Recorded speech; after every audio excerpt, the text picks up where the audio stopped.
On February 25, 2022, a day after Russia launched a full-scale invasion of Ukraine, the European Union introduced a slew of unprecedented sanctions against the Kremlin. The measures were intended to send a clear signal to Russia that there would be severe consequences for its actions. But fast forward to this current period, the war is still raging. And Russia doesn't look like a country that would stop at any moment. So what happened to the sanctions?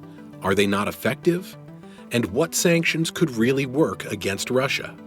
After Russia's brutal invasion of Ukraine on February 24, 2022, the European Union, the United States, the UK, and many other countries introduced several rounds of far-reaching sanctions that targeted Russia's financial system.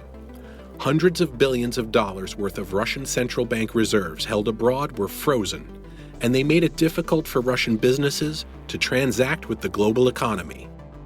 These sanctions were introduced to weaken Russia's interest and their ability to finance the war.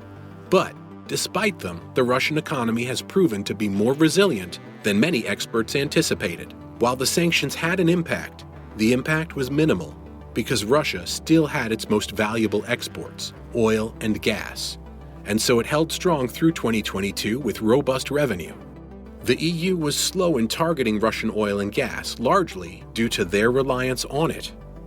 Late last year, the European Union finally took decisive action against Russia by implementing a ban on oil and petroleum products. The embargo also included a prohibition for European service providers to participate in trade with Russian oil. The service providers include shipping companies and maritime insurance. The EU was joined in this effort by G7 countries and Australia. As part of the embargo, the EU introduced a price cap on Russian oil. This was an attempt to curb Russia's ability to generate income from oil exports and further isolate them from the global economy. The European Union's ban on Russian oil imports raised concerns that prices would spike again, negating the intended effect of the sanctions. This is why the concept of a price cap was introduced. This complex intervention into global oil markets would allow European companies to continue participating in the trade of Russian oil, provided that it was sold for $60 per barrel. The oil price cap is a novel solution that aims to strike a balance between maintaining oil supply and limiting Russia's ability to generate revenue from its exports.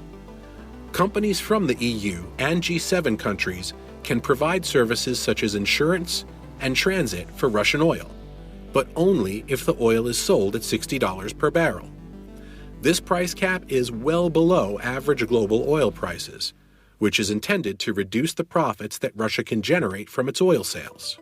In the first few months of the cap, it appeared to be effective, with Russian oil revenues falling significantly. In the first 6 months of 2023, Russia's oil revenues were 47% lower than in the same period in 2022. In April, the difference was even more dramatic, with revenues down by 67%. Russian oil continued to be traded on the global market, and oil prices did not rise until the OPEC production cuts later in the year. As a result, Russian export earnings declined by an estimated 30% year-to-date, with budget revenues from oil also falling by 35 to 40%. Meanwhile, even before the oil price cap was introduced, Russia was working on ways to circumvent the sanction. One of the primary methods employed by the Kremlin is known as the shadow fleet. Essentially, this refers to a fleet of ships that are not subject to sanctions and are able to transport Russian oil without facing the restrictions imposed by the price cap. These vessels are typically owned by entities outside of the G7 and EU, and are not insured by companies in those regions. Russia has amassed a large fleet of aging tankers to transport oil to global markets without being subject to the price cap. These tankers often have opaque ownership structures, lack proper insurance, and use deceptive methods to avoid detection, such as creating fake location signals. According to analysts, the number of ships engaged in this type of activity could be over 1,000, amounting to more than 20% of the global oil trade. As a result, Russia is able to sell its oil at prices close to global market prices. It allowed Russia to generate an estimated $68 billion in revenue, enabling Putin to increase the country's defense budget by 68% and stimulate economic growth. The Shadow Fleet is not the only tool Russia is using to circumvent sanctions. There is also a term known as attestation fraud, where paperwork is falsified to trick G7 shipping service providers into believing that the oil cargo is compliant with the price cap. In reality, the oil has been sold at higher prices. This fraud is being perpetrated by a growing number of Dubai-based entities believed to be linked to Russian oil companies. These companies are the ones providing the pricing information, which is alleged to be falsified.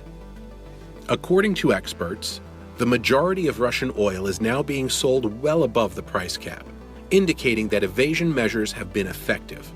Data from the third quarter of 2023 shows that despite the sanctions, Russia's oil industry is still generating significant revenue, only slightly less than it did in the third quarter of 2022. It seems that Russia's efforts to evade sanctions are paying off. Between July and October of 2023, Russia's oil revenues were 34% higher than during the same period in 2022. In October alone, the country earned $16.6 billion from its oil exports, a 50% increase from October 2021, and the highest revenue in any month since April 2022. While it hasn't been easy for Russia to sell its oil for more than the sanctioned price of $60 per barrel initially, they were eventually successful in doing so, courtesy of two countries, India and China. Prior to the war, about 15% of China's oil came from Russia, and that number has since increased to around 20%. The increase in oil imports from Russia by India has been even more dramatic, rising from 1% to more than 20%.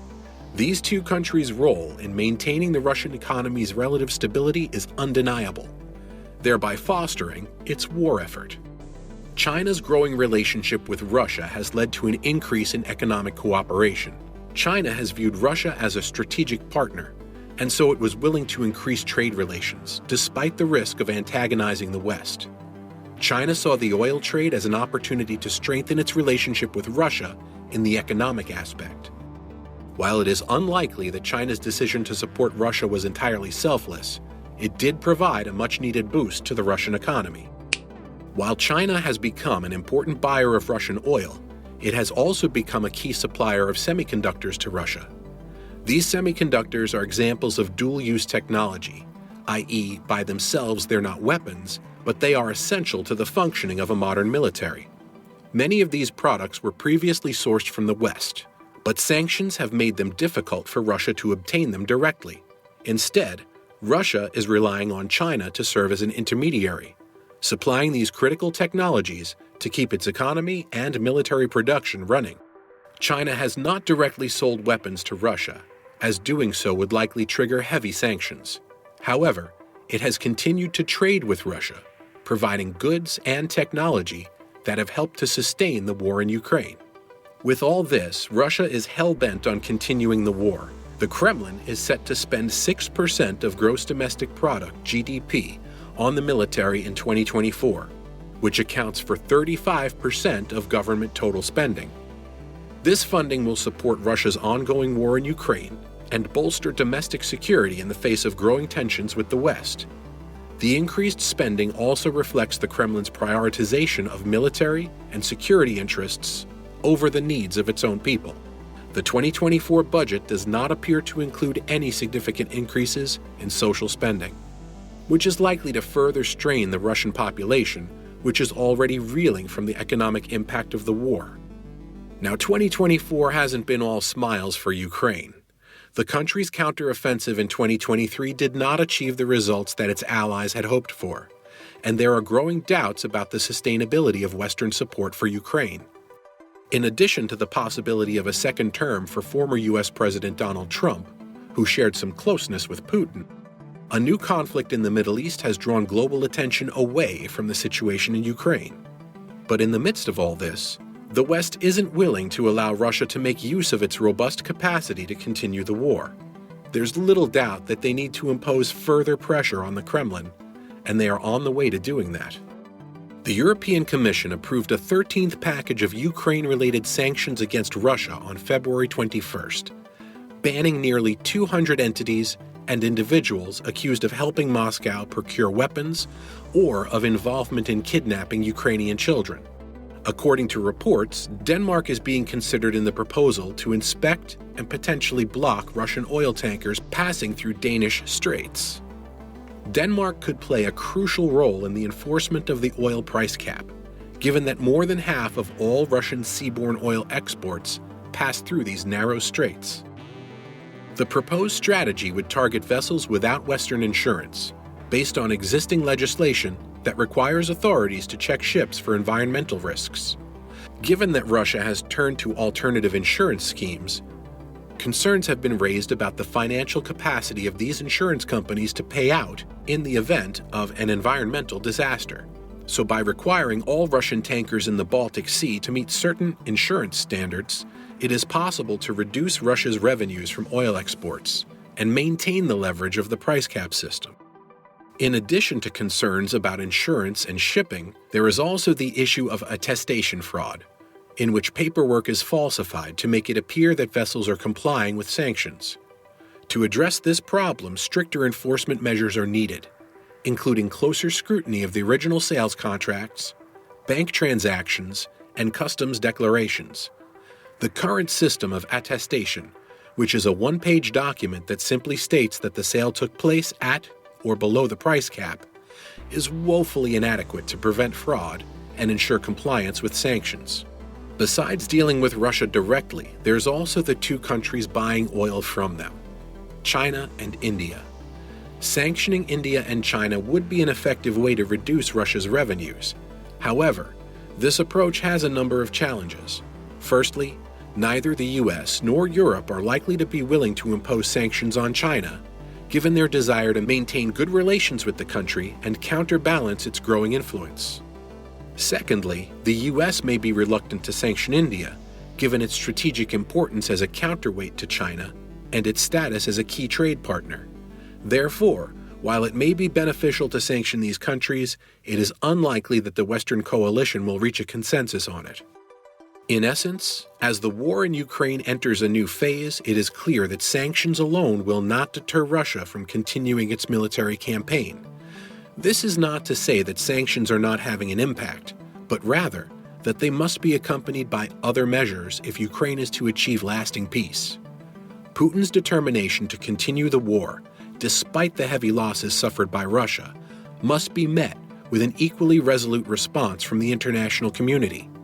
This includes continuing to enforce energy sanctions while also providing military and humanitarian assistance to Ukraine. Only by combining these efforts can we hope to bring about an end to the conflict. What's your take on this situation? Do you think the sanctions can work against Russia? Let us know your thoughts in the comments section.